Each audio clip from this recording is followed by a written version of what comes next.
Hello everyone, welcome back to my channel. Thank you so much for joining me once again on yet another video about preaching chords for beginners. In the last video we were in the key of D, but today we are in the key of D sharp, also known as E flat. So this one is really fun. I'm really excited for this one today. So here's the key of E flat.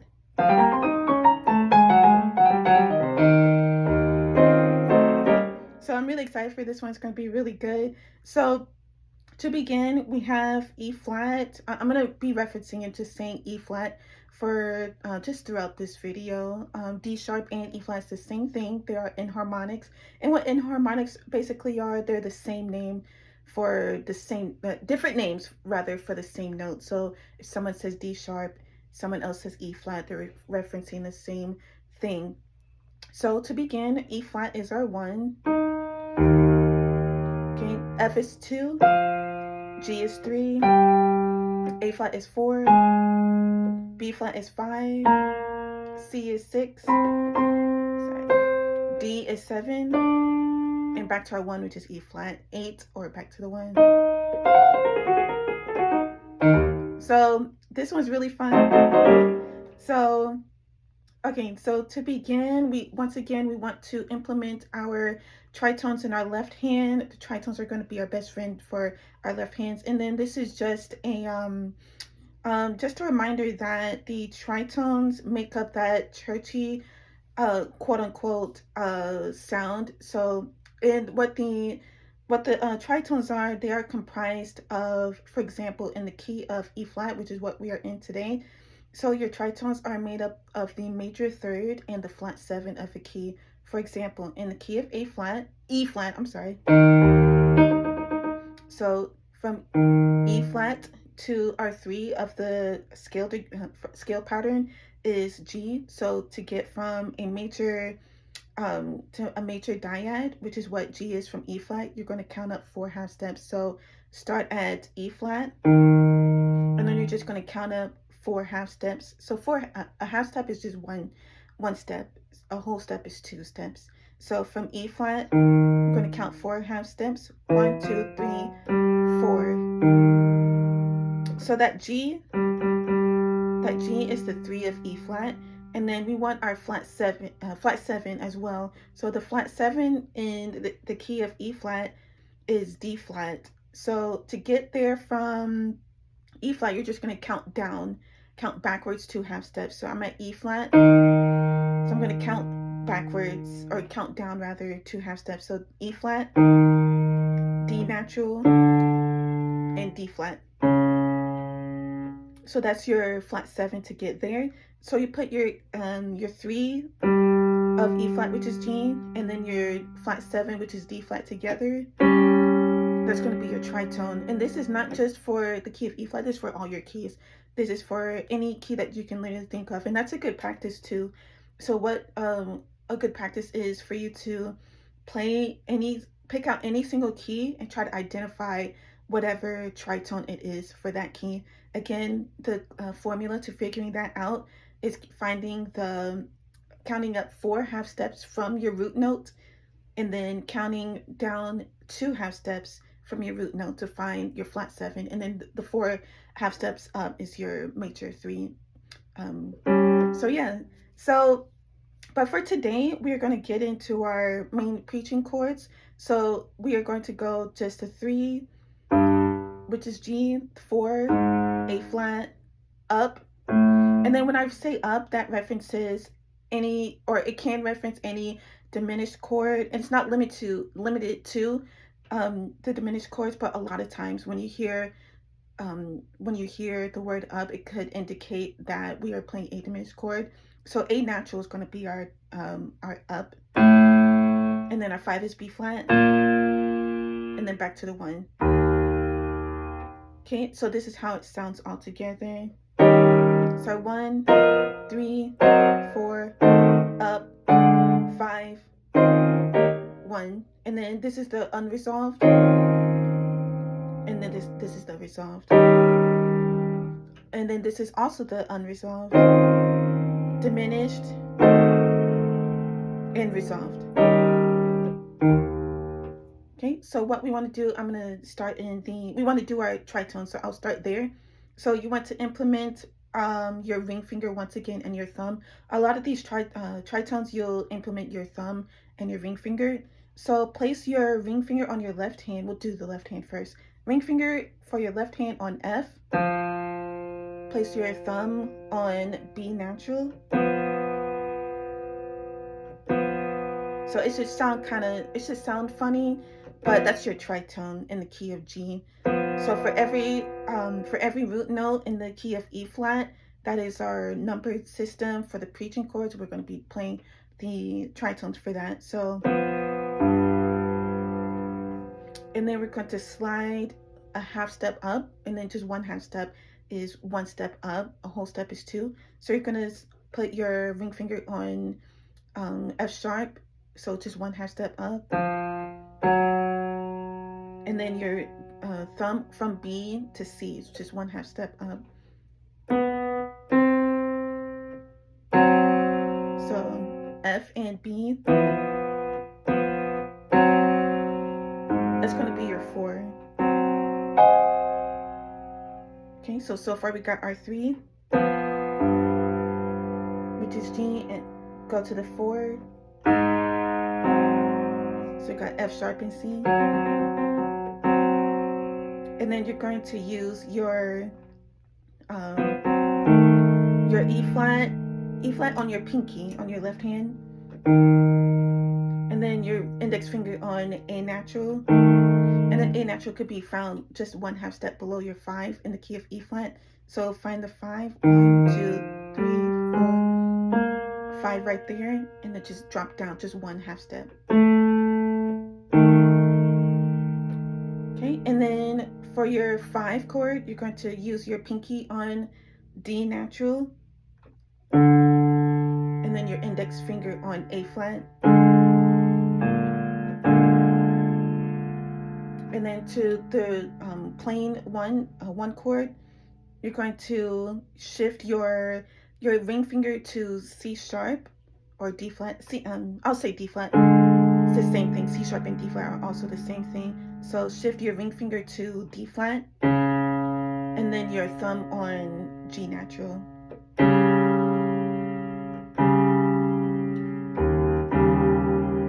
Okay, so we'll do it slow again. So in the key of G, or in the key, in G, got ring finger on F, thumb on B. You're gonna slide both your fingers up 1/2 step to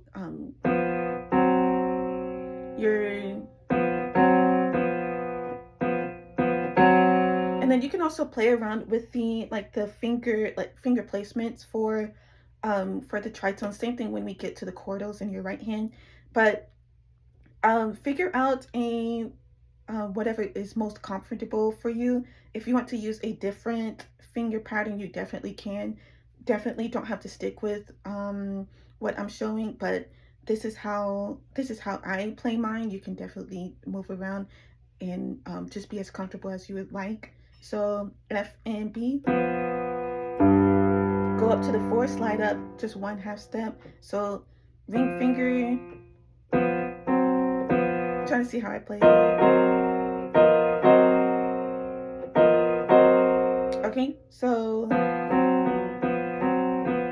there's multiple ways to play it, but in this instance, middle finger on F sharp, thumb on C, and then pivot your pinky to actually, I'm sorry, not your pinky, your ring finger on E flat, and then your thumb on A natural. That's going to be your 2 or your up chord. It can be your 2 chord as well.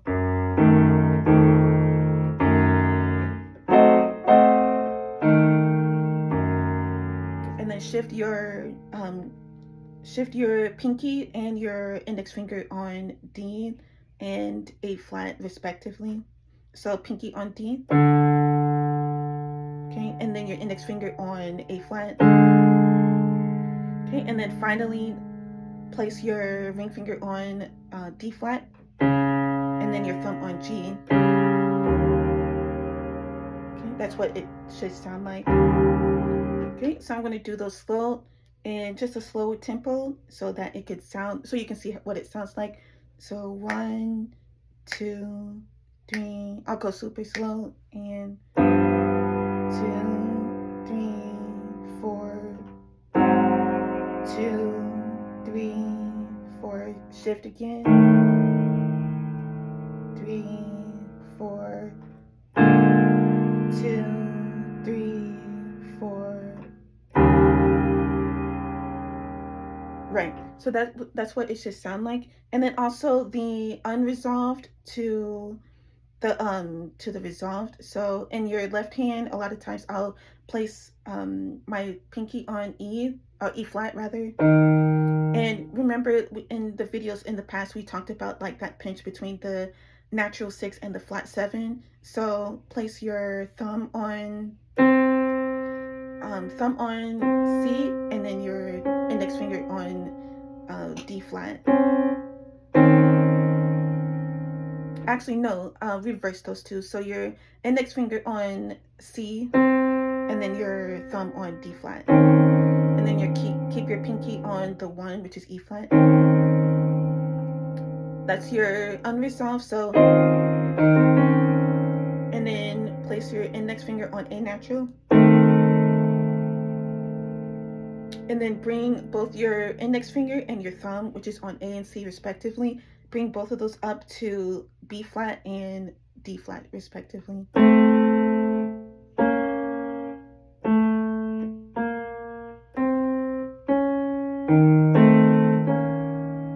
So it should slide in a way. So all together, this is what the left hand should sound like. That's your 3, 4, up, 1. Okay, that's the plain one. Or you could switch and do C sharp on top and then G on the bottom. And then here's our unresolved 1 to the 1 after the preaching chord. So 3, 4, up, 5, and then to the 1. So unresolved, diminished, and then resolved. Okay, so that's it for the left hand. So for the right hand, we're going to incorporate our chordals concept. So once again, our chordals is going to be like in 4s. So think about like it takes 25 cents it takes 4 quarters to equal $1. So that 4 concept is what we want to think about. And in the realm of music, the perfect fourths from each other are consisted of 5 half steps. So from C, 1, 2, 3, 4, 5, that's a perfect fourth. Okay. Okay. And then also the circle of fifths is another whole concept that's in relation to the circle of fourths. It depends which direction you're going. But for the sake of this video, we're just going to do just 4s.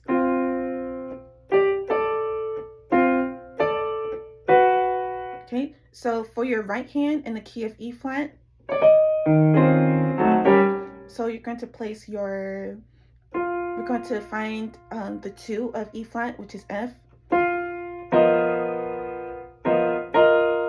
Okay, so we're going to count up 5 half steps from F to our first chordal, which is what we want. So on F, keep your thumb on F and then count 5 half steps up. So F, G flat, G, A flat, A, B flat, which is also the 5 of E flat. So, and then place your index finger on there. So from B flat to the next 5 half steps up, that's going to be our 1, which is E flat. And then we get that from counting just 5 half steps. So from B flat, you're not going to count the whatever you're starting on. So you're just going to say B flat, and then 1, 2, 3, 1, 2, 3, 4, 5. Okay. That's what it should sound like. So that's going to be your 3. Okay, and then so you're going to raise up from your 3, raise your thumb to F sharp. Keep your index finger on B flat. place your middle finger on C, and then keep your pinky on the 1. So that's your 4 chord. So, and then for your fully diminished chord, we're just going to place our, keep your thumb where it is, but your index finger is going to drop to A natural. So, and then your middle finger is going to stay where it is on C. And then your pinky is still going to stay on the 1, which is E flat. So all together, just those 3 chords, it should sound like this.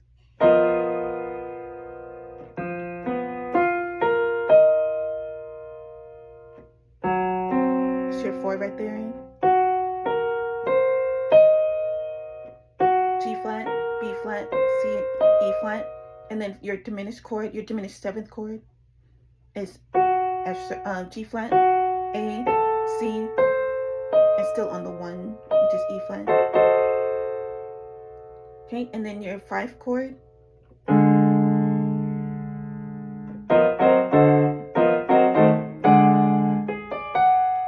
Okay, so right there, your 5 chord is comprised of the 4 of E flat, which is A flat.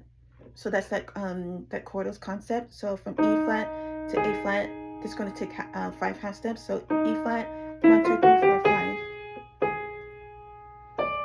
And then the tritone there, from A flat to the other piece of the tritone, is going to be D natural. So you can find D natural by locating E flat, which is our 1, and then just stepping down just 1 half step. Okay, so we got our 4, our natural 7, and then we want the flat 3, or the minor 3rd of the key of E flat. So to get from our minor 3rd from E flat, we count up just 3 half steps. So E flat, 1, 2, 3, which is G flat, also known as F sharp. That's the enharmonic. So that's going to be your 5 chord. Okay, and then to go from the unresolved, the unresolved, it's going to be made up of a F minor 7 chord. So in the key of F minor, well, in the key of E flat rather, I'm sorry. So F, which is your 2 of E flat, A flat, which is the 4 of E flat, E flat, 1, 2, 3, 4, 5, 5 half steps to get there. And then from A flat to C is 4 half steps. So A flat, 1, 2, 3, 4. So we got our minor triad, and tri means 3, by the way. And then from C to E flat, which is our 1, we want another 3 half steps.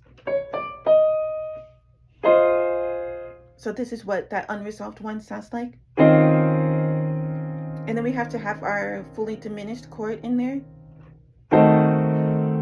So all I did was shift my index finger and my thumb just up 1 half step to G flat and to A natural. And then we want to shift 1 more time. So from G flat to G. And then we want to place our index finger. I like to place my index finger on B flat and then have my ring finger on D flat, just to make this chord sound a lot fuller. So here's the unresolved 1, diminished, still on the 1, and to the resolved 1. And then also the plain 1 in the key of E flat, you can play a G, that we want that tritone, so we can play a G, B flat, and D flat, just like we did for our resolved 1. And you can also do you can switch the tritones around, so instead of having C sharp on top, you can have G on top.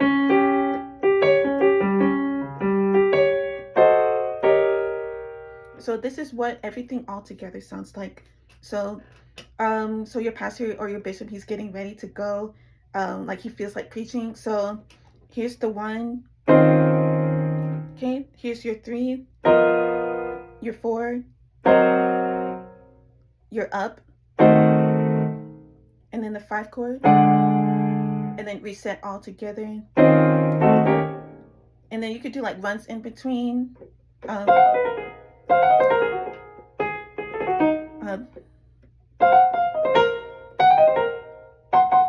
just things like that.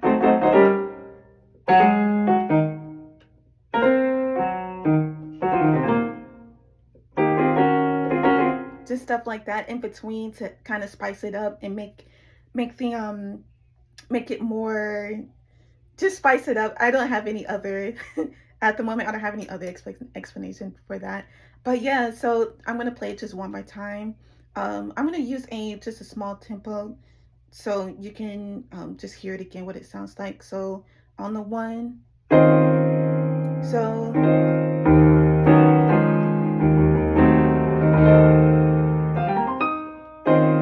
your pastor is getting ready. So 3, 4, up, 5, 1,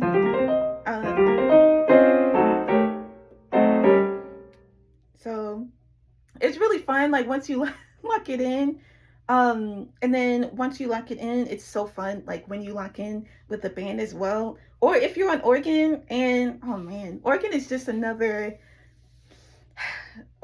so beautiful. Like you can use these chords for organ as well with the foot pedals on the floor on the bottom. But when you have a bass available, don't use the floor pedals on the bottom, because you have a bass player present. He'll cover the lower ends. But yep, once you get these down, it's gonna be so much fun. Another thing too, another ingredient I like to incorporate. So when the pastor is like, he's still going, like he's going, I like to keep this is on organ, I like to keep my finger on the 1. So as I'm keeping my finger on the 1, that's kind of keeping, it's like, it's one of those churchy things. Like you can help keep the pastor in that key. Not that he needs the help, but it just amps up the music, and it just makes especially when you turn on the Leslie too, when you turn the Leslie on, and like from well, the Leslie obviously is on already, but when you turn it to tremolo and it starts singing, that's one of my favorite things, y'all. That is literally one of my favorite things on organ. But yes, I like to not immediately keeping my finger on the 1. And you can tell, like you can gauge and you can tell how soon your pastor or your bishop is ready to like when you've been in the fire of it, and when I say fire, I mean like when you're progressing in the preaching chords, and your pastor is still going on and on and on, and it starts getting a lot more, I don't know the explanation, but that's just one thing I learned, it's just one of those tricky things. Keep your finger on the 1 if you're on organ, after a certain few minutes or whatever. That helps to amp up the preaching chords. But thank you guys so much for watching. I really appreciate your support. If you are watching this on YouTube, thank you so much. Thank you so much for your support. It really means a lot. Please like, subscribe, share, and comment below for more content. And if you have any questions about anything I went over, definitely please reach out. And then if you're watching this on social media, thank you so much for your support. Please comment, love, share, follow for more content as well. And I will see you guys in the next video. Thank you so much for your support.